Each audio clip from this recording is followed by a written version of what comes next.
Ces deux balises peuvent signaler un virage dangereux. Oui. A. Non. B. Un rétrécissement de la chaussée. Oui. C. Non. D.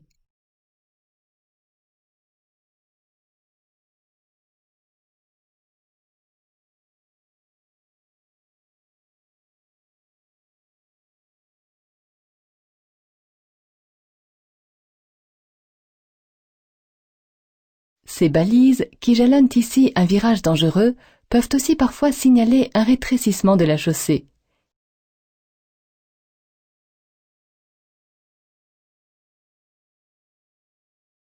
Je dois ralentir. Oui. A. Non.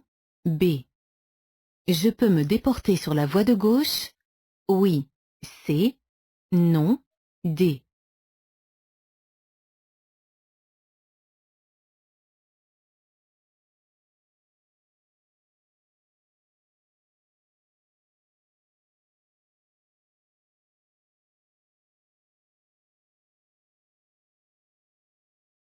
La présence de terre peut rendre la chaussée glissante. De plus, un véhicule à progression lente, dont les gyrophares fonctionnent, empiète sur la chaussée. Des personnes pourraient se trouver à proximité de ce véhicule. Pour ces raisons, je dois ralentir. Personne n'est sur le point de me dépasser, je peux donc me déporter à gauche pour m'écarter de ce danger.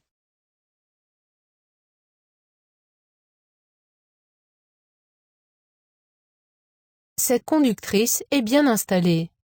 Oui. A. Non. B.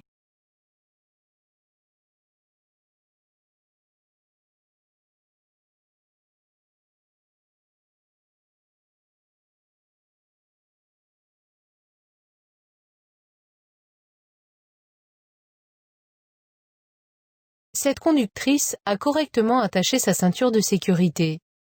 Celle-ci est bien positionnée et n'est pas vrillée. Sa tête étant au niveau de la partie haute de l'appui-tête, ce dernier est donc bien réglé. Elle est à bonne distance du volant, avec les bras semi-fléchis. Cette conductrice est donc bien installée.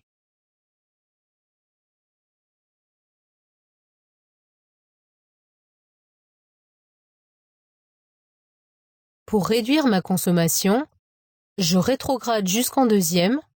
Oui. A. Non. B. Je retire le pied de l'accélérateur. Oui. C. Non. D.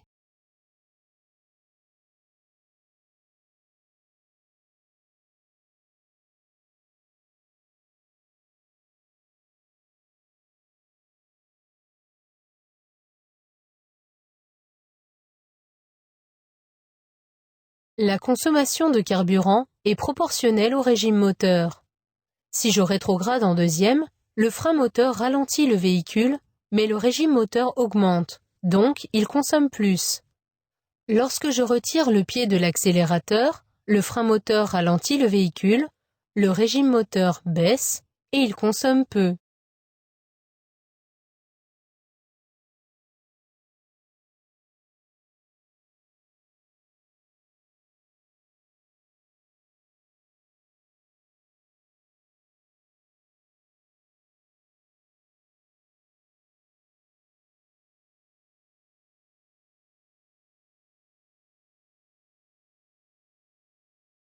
Les commandes activées sont la ventilation, A, la climatisation, B, le désembuage de la vitre arrière, C, le désembuage du pare-brise, D.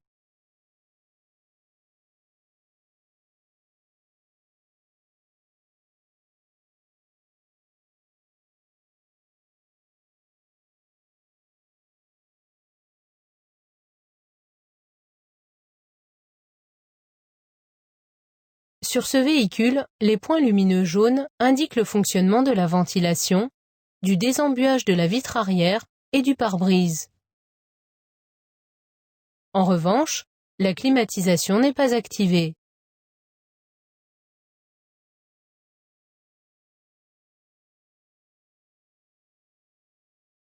J'allume le clignotant gauche. Oui.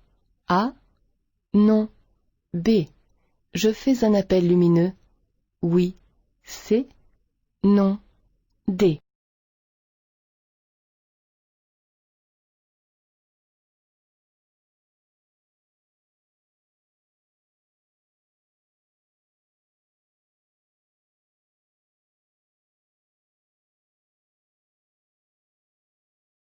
Comme personne n'est sur le point de me dépasser, j'allume le clignotant gauche afin d'avertir de l'écart que je vais faire pour dépasser le piéton. De nuit, j'aurais fait un appel lumineux pour prévenir ce piéton. Mais de jour, c'est totalement inutile car, dos tourné, il ne le percevrait pas.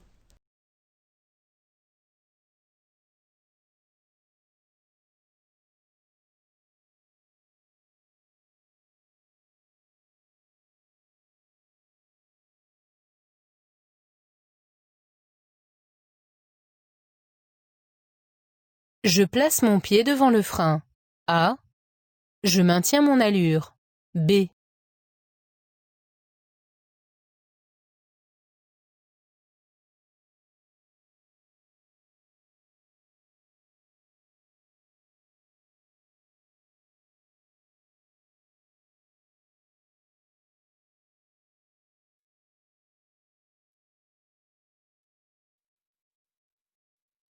J'aborde une intersection où la visibilité est masquée par des véhicules stationnés.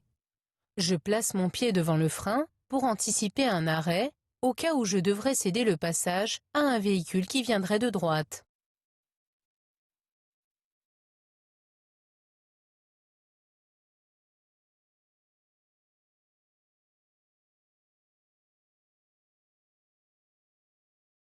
Ce système permet d'éviter qu'une personne ouvre la portière depuis l'extérieur. A. Qu'un enfant ouvre la portière depuis l'intérieur. B.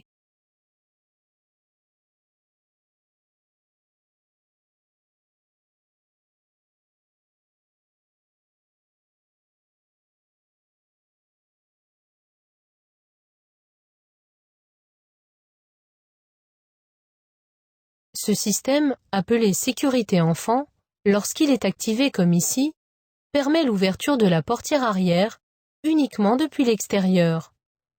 Ce dispositif a pour objet d'empêcher qu'un enfant ouvre une portière arrière de l'intérieur et ainsi éviter les conséquences graves pouvant en résulter.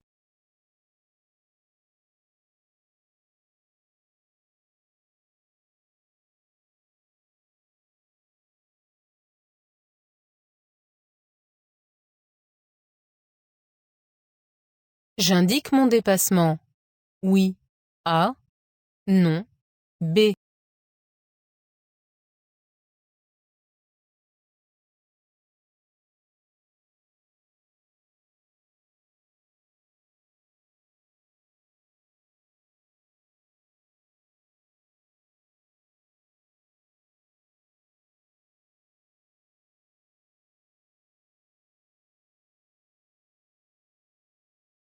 La distance qui me sépare du poids lourd est suffisante, mais elle va se réduire car je roule plus vite que lui.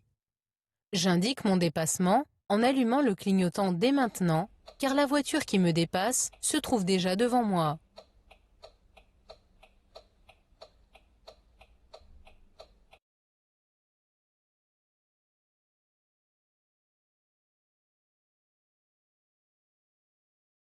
La sortie vers Roquemaure est interdite à tous les véhicules. A. Déconseillée. B. Réservée aux riverains. C.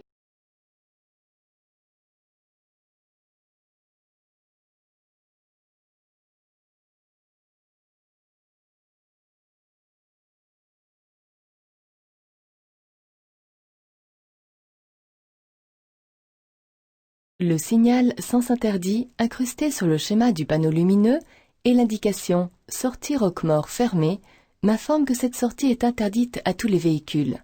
Si les riverains étaient autorisés à l'emprunter, la signalisation le préciserait.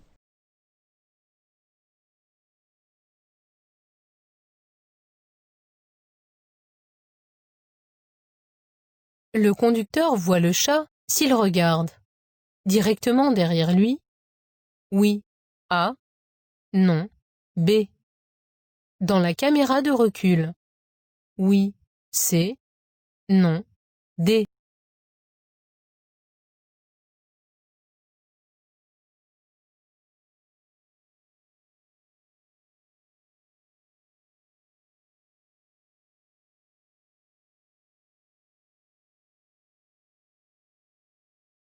Le conducteur ne peut pas voir le chat, que ce soit dans les rétroviseurs ou s'il regarde directement derrière lui, car l'animal se trouve dans l'angle mort. La caméra de recul est située trop haut pour permettre de le voir. La seule possibilité de le découvrir est de faire le tour de la voiture avant l'installation au volant.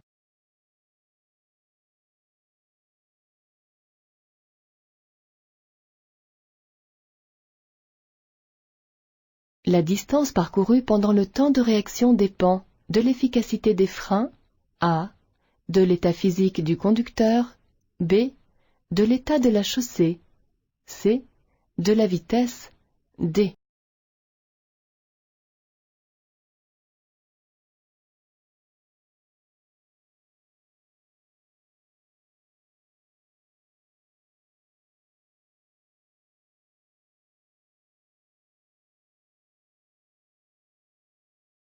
La distance parcourue pendant le temps de réaction ne dépend pas de l'efficacité des freins, ni de l'état de la chaussée, car le conducteur qui n'a pas encore réagi continue de rouler à la même vitesse.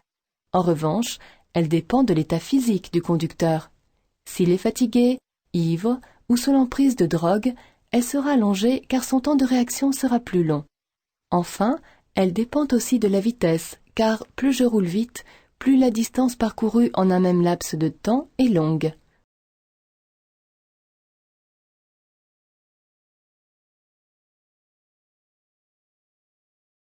Le premier panneau annonce une intersection dangereuse. Oui. A. Non. B. Un passage à niveau sans barrière à 150 mètres. Oui. C. Non. D.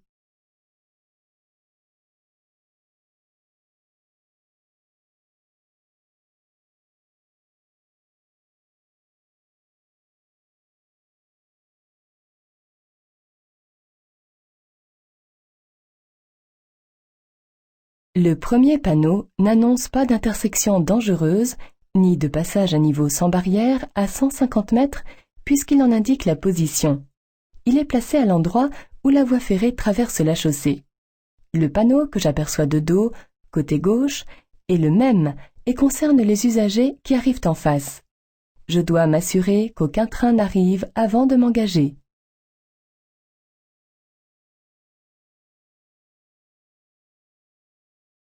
Je peux circuler sans feu, A, en feu de position, B, en feu de croisement, C, en feu de route, D.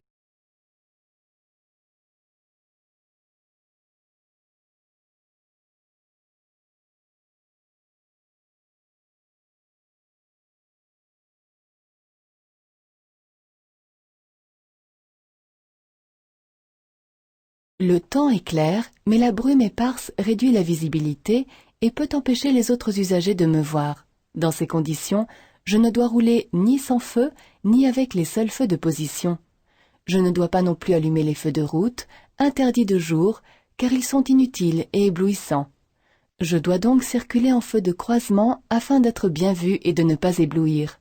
Pour mémoire, il est conseillé, quel que soit le temps, de circuler en feu de croisement le jour, hors agglomération.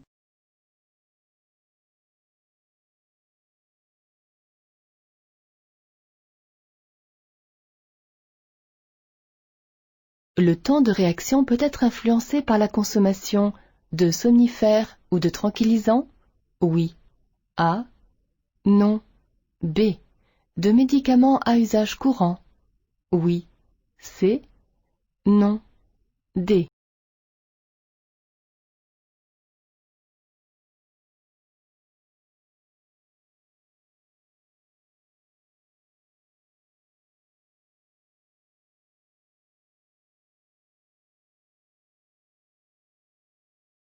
Les somnifères et tranquillisants très dangereux pour la conduite, ont une influence incontestable sur le temps de réaction. Mais beaucoup d'autres médicaments, dont certains à usage courant et délivrés sans ordonnance, entraînent aussi une augmentation du temps de réaction. Avant tout traitement, je dois consulter la notice d'utilisation et demander l'avis du pharmacien ou du médecin. La présence d'un de ces pictogrammes sur une boîte signifie que le médicament est dangereux pour la conduite.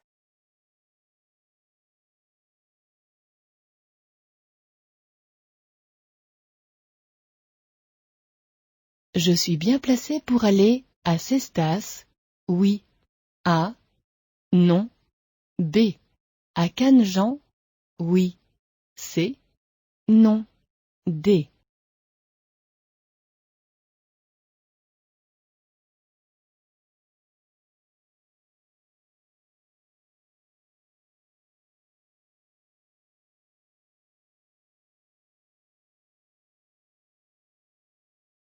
Le marquage au sol blanc est permanent alors que le jaune est temporaire. Dans ces conditions, je tiens compte du marquage jaune.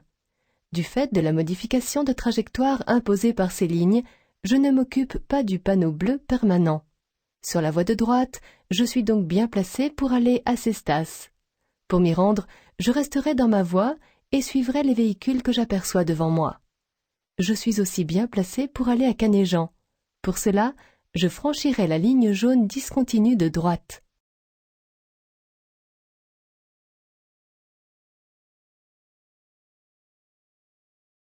Il est 2 heures du matin. En règle générale, je suis bien placé. Pour faire un arrêt, oui. A, non. B. Pour tourner à droite, oui. C, non. D.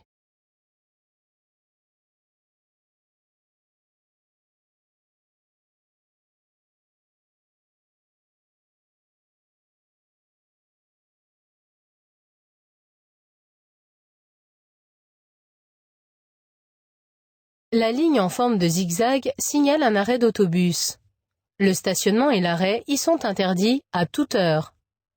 La ligne large à traits resserrés m'informe que je suis également sur une voie réservée aux autobus. Sauf indication contraire, la circulation sur ce type de voie est interdite à toute heure. Je ne suis donc pas bien placé pour tourner à droite. Je devrais être sur la voie normale de circulation située à ma gauche.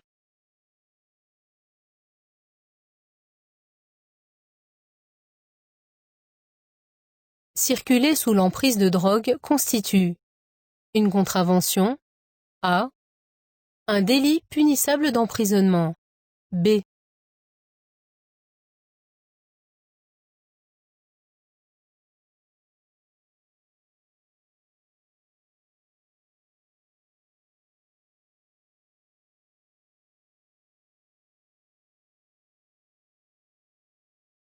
Circuler sous l'emprise de drogue constitue un délit. Le conducteur encourt alors une amende de 4 500 €, un emprisonnement de 2 ans, un retrait de 6 points et des peines complémentaires comme la suspension ou l'annulation du permis.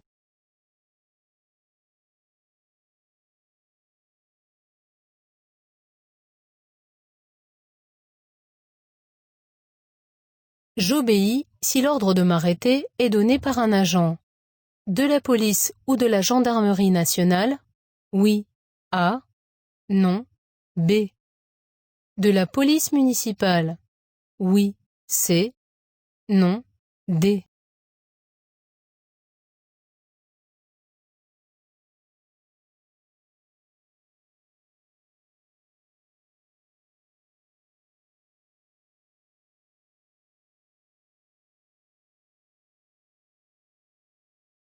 L'ordre d'un agent de la police municipale a la même signification que celui d'un représentant de la gendarmerie ou de la police nationale.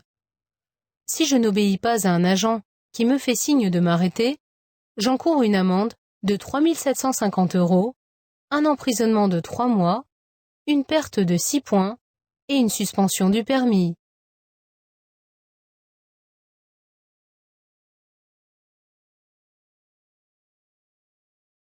Le mauvais état des amortisseurs a une influence uniquement sur le confort. A. Sur la distance de freinage. B. Sur la tenue de route. C. Sur l'usure des pneumatiques. D.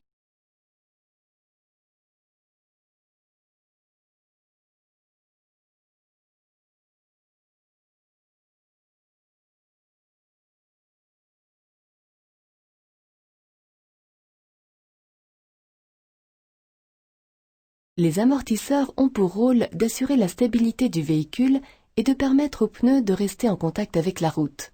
Leur mauvais état a une influence sur le confort, mais pas uniquement. Une défaillance des amortisseurs entraîne un allongement de la distance de freinage, une moins bonne tenue de route et une usure irrégulière des pneumatiques, ce qui les rend rapidement hors d'usage.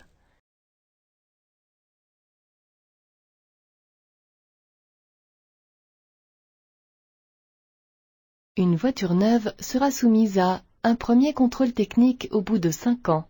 Oui. A. Non. B. Un contrôle technique périodique tous les 3 ans. Oui. C. Non. D.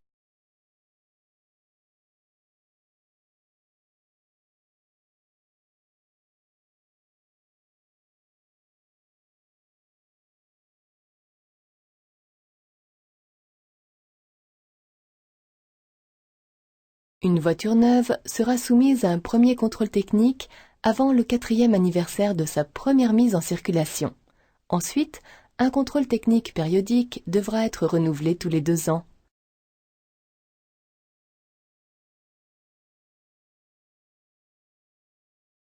Je dois ralentir.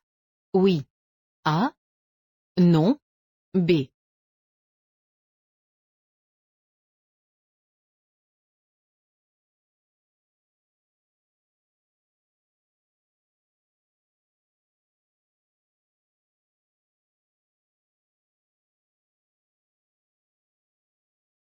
Je circule en agglomération.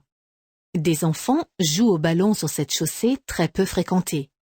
Cependant, elle n'en est que plus dangereuse, car les enfants ne paraissent pas attentifs à la circulation. L'un d'eux pourrait donc courir ou traverser inopinément devant moi. Dans ces conditions, rouler à 30 km/h est excessif. Je dois ralentir pour rouler au pas, avec le pied au-dessus du frein, afin d'être en mesure de m'arrêter sur place.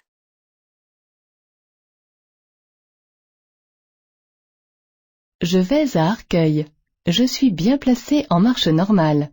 Oui. A. Non. B. Je me rabats immédiatement à droite. Oui. C. Non. D.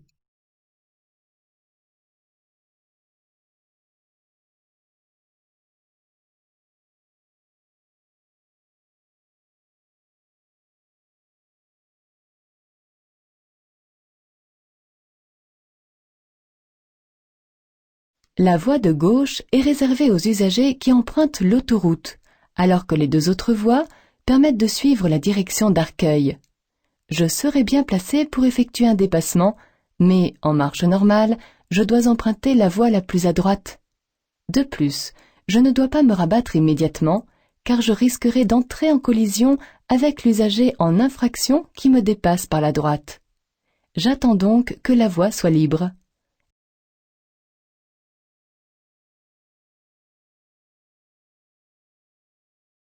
La signalisation m'interdit de dépasser.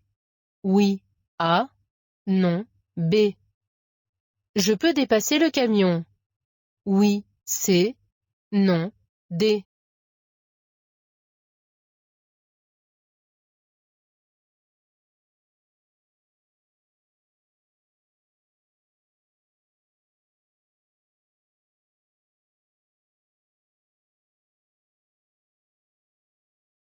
Le panonceau précise que le signal d'interdiction de dépasser s'adresse uniquement aux véhicules de plus de 3,5 tonnes. Ici, aucune signalisation ne m'interdit les dépassements. La ligne de rive continue, du côté gauche, m'informe que la chaussée est à sens unique. Aucun véhicule n'apparaissant dans le rétroviseur, la voie de gauche est libre. Je peux donc suivre la voiture grise pour dépasser le camion.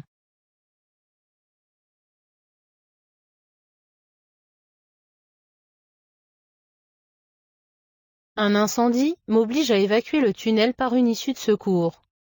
Je peux sortir des bagages encombrants de mon véhicule? Oui. A. Non. B.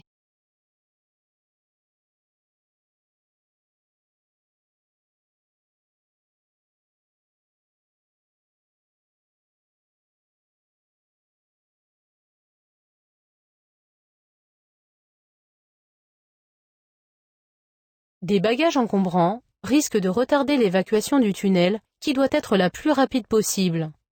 De plus, en les portant, je risque de ralentir le flux d'évacuation, notamment dans l'issue de secours. Face au risque de mort rapide, par asphyxie dans le tunnel, je dois laisser les objets encombrants dans mon véhicule.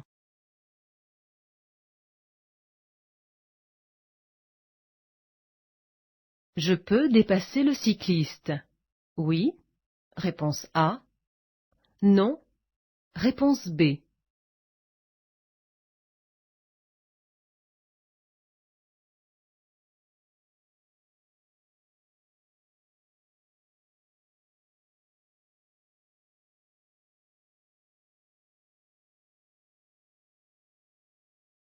Le feu rouge du passage à niveau clignote.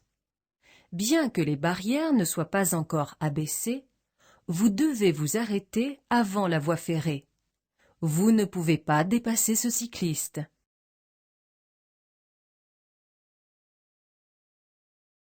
Je fais un appel lumineux pour inviter ce motocycliste à éteindre ses feux. Oui. A. Non. B.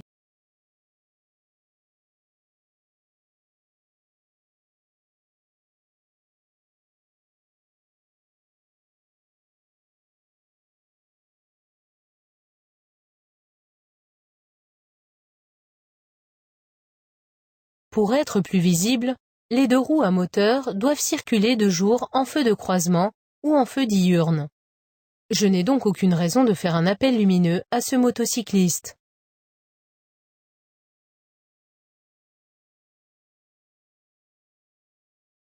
Je peux stationner du côté droit avec un disque. A. Sans disque. B. Du côté gauche avec un disque. C. Sans disque. D.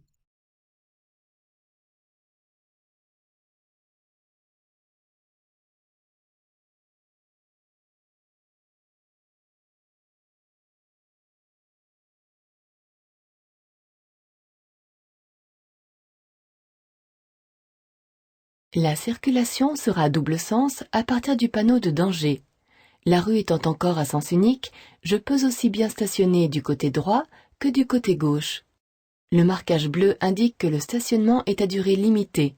Que je me gare à droite ou à gauche, je devrais apposer un disque à l'intérieur du pare-brise de façon à ce que la tranche horaire d'arrivée soit visible de l'extérieur.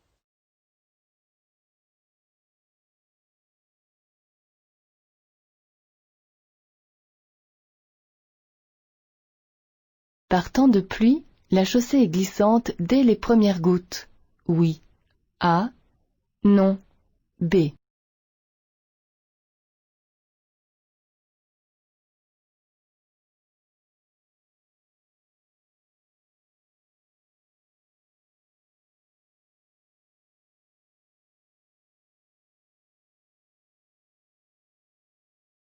Lorsqu'il n'a pas plu depuis un certain temps, les premières gouttes de pluie rendent la chaussée particulièrement glissante, car l'eau qui se mélange aux divers dépôts, hydrocarbures, terre, sable, forme une pellicule grasse.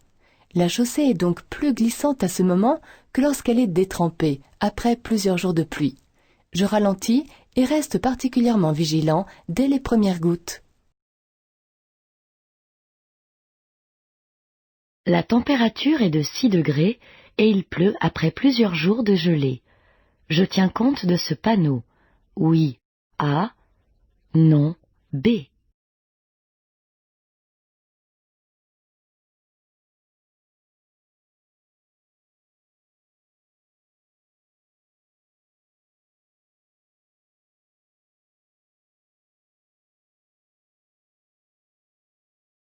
Le verglas peut très bien se former par une température supérieure à 0 degré. C'est notamment le cas lorsqu'il pleut sur un sol gelé. L'eau de pluie qui tombe sur un sol froid peut transformer la route en patinoire, même si la température s'est considérablement radoucie. Ce phénomène est appelé pluie verglaçante. Comme il pleut après plusieurs jours de gel, je tiens donc compte de ce panneau et je ralentis, même si la température de l'air est de 6 degrés.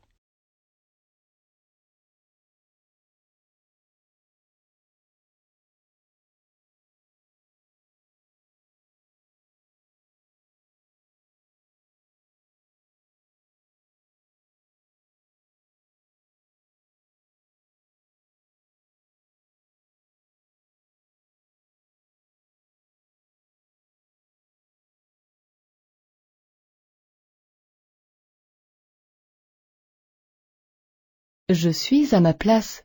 Oui. A. Non. B. Je céderai le passage. Oui. C. Non. D.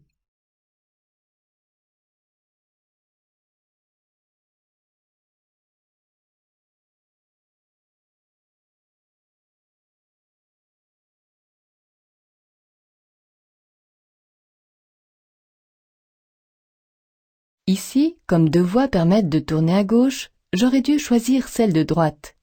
Je ne suis donc pas à ma place, mais il est trop tard pour changer de voie. Le feu qui m'est destiné est en vert, je ne céderai pas le passage aux véhicules venant de droite, arrêtés par un feu rouge.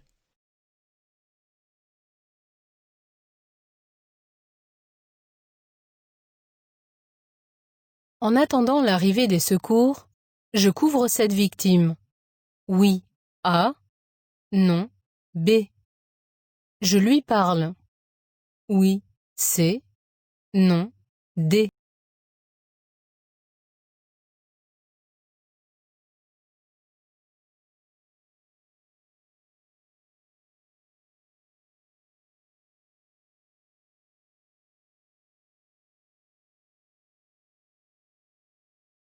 Après avoir alerté les secours, je m'occupe de la victime, en faisant au mieux ce que je sais faire. Comme une personne blessée a facilement froid, je la couvre. Si je possède une couverture de survie, c'est encore préférable. Je parle à la victime pour m'assurer qu'elle reste consciente et la rassurer.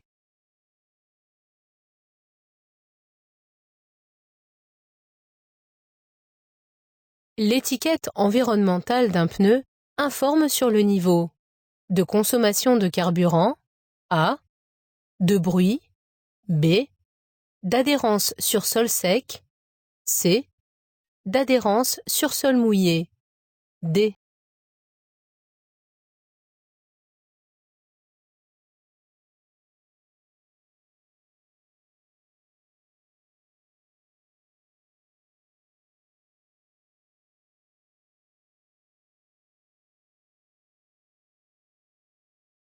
L'étiquette environnementale d'un pneu renseigne sur ses performances en matière de consommation de carburant, liée à sa résistance au roulement. Elle indique également le niveau de bruit, ainsi que les performances en matière d'adhérence sur sol mouillé. En revanche, elle ne dit rien quant à l'adhérence sur sol sec.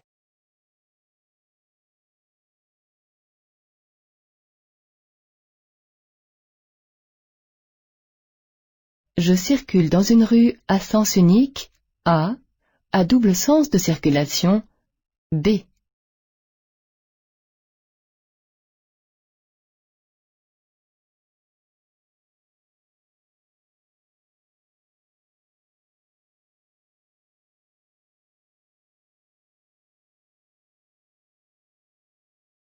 La signalisation indique que les rues de droite et de gauche sont à sens unique. Il en serait de même pour cette rue s'il n'y avait pas une sortie de parking en face. Aucun panneau n'est visible de dos, à proximité de cette sortie, ni à l'entrée de la rue, et aucune ligne n'interdit aux usagers qui quittent le parking de s'engager. Ils peuvent donc emprunter cette rue qui est à double sens de circulation.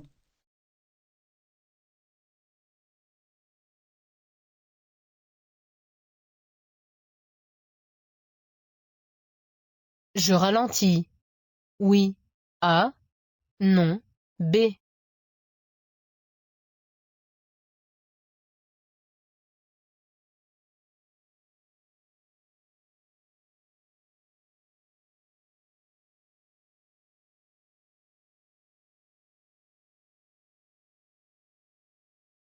Derrière le véhicule qui me précède, je dois laisser une distance suffisante pour éviter une collision en cas de freinage brusque ou d'arrêt de sa part.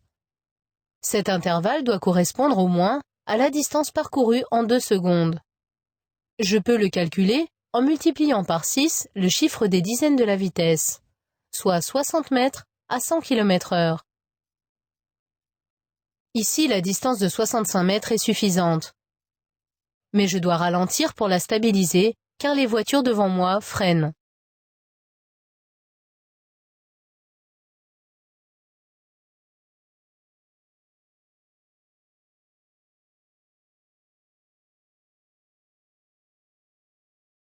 Je peux suivre la voiture rouge. Oui. A. Non. B.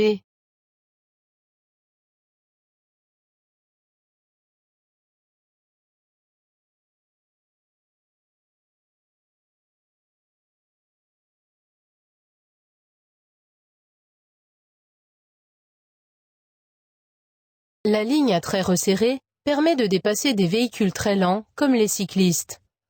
La voiture rouge est en train de dépasser 2 cyclistes, assez proches l'un de l'autre. Entreprendre un dépassement dans ces conditions serait hasardeux, pour plusieurs raisons. La visibilité vers l'avant, déjà faible, est masquée par la voiture rouge. Un éventuel changement d'allure d'un des 2 cyclistes pourrait les faire se rapprocher, rendant impossible le rabattement entre les deux. L'usager devant moi pourrait aussi se rabattre entre les 2 cyclistes, ce qui m'obligerait à rester sur la voie de gauche. Enfin, la voiture qui me suit de près peut elle aussi entreprendre un dépassement, ce qui compliquerait davantage la situation. Pour ne prendre aucun risque, je reste pour le moment derrière le premier cycliste.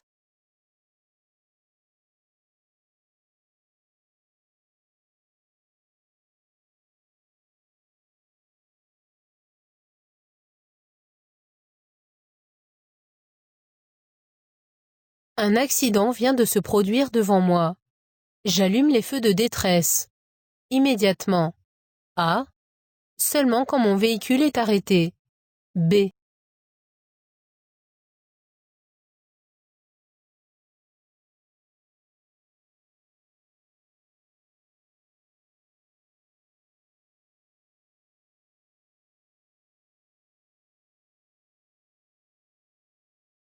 Les feux de détresse ont pour rôle d'avertir les autres usagers d'un événement inopiné qui risque de les surprendre. Le conducteur derrière moi ne voit pas systématiquement ce que moi je vois, surtout s'il me suit de près. Si un accident survient devant moi, j'allume immédiatement les feux de détresse afin d'avertir aussitôt les usagers qui me suivent. Ainsi, je limite considérablement le risque de suraccident ou de collision en chaîne.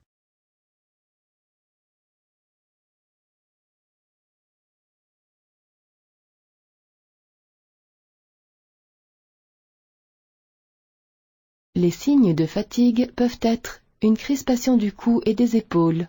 A. Un désir fréquent de changer de position. B. Une impression d'être serré par ses vêtements. C. Une sensation de bien-être. D.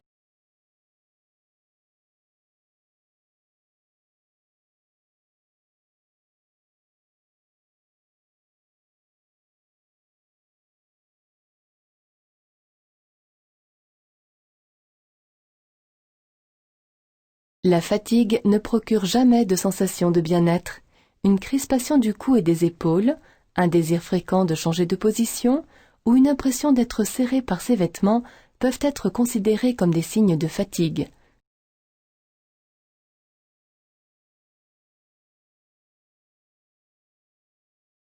Je dépasse le cycliste.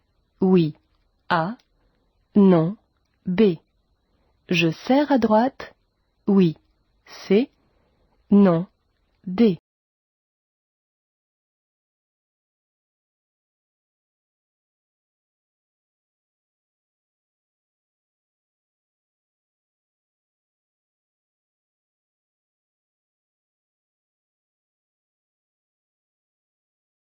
Avant d'entreprendre un dépassement, vous devez vous assurer que vous n'êtes pas vous-même sur le point d'être dépassé. Ici, On aperçoit dans le rétroviseur un véhicule en train de vous doubler. Vous devez donc vous abstenir et serrer immédiatement sur votre droite afin de limiter au maximum les risques d'accrochage avec la voiture qui vous dépasse.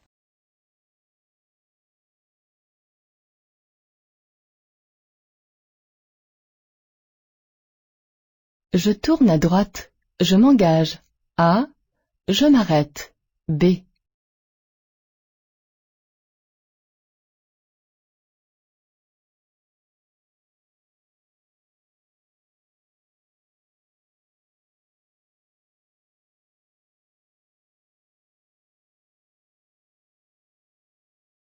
Comme je tourne à droite, je ne croiserai pas la trajectoire de la voiture rouge. Mais la ligne transversale continue complète un signal stop. Je dois donc marquer l'arrêt à hauteur de cette ligne, même si aucun véhicule n'arrive.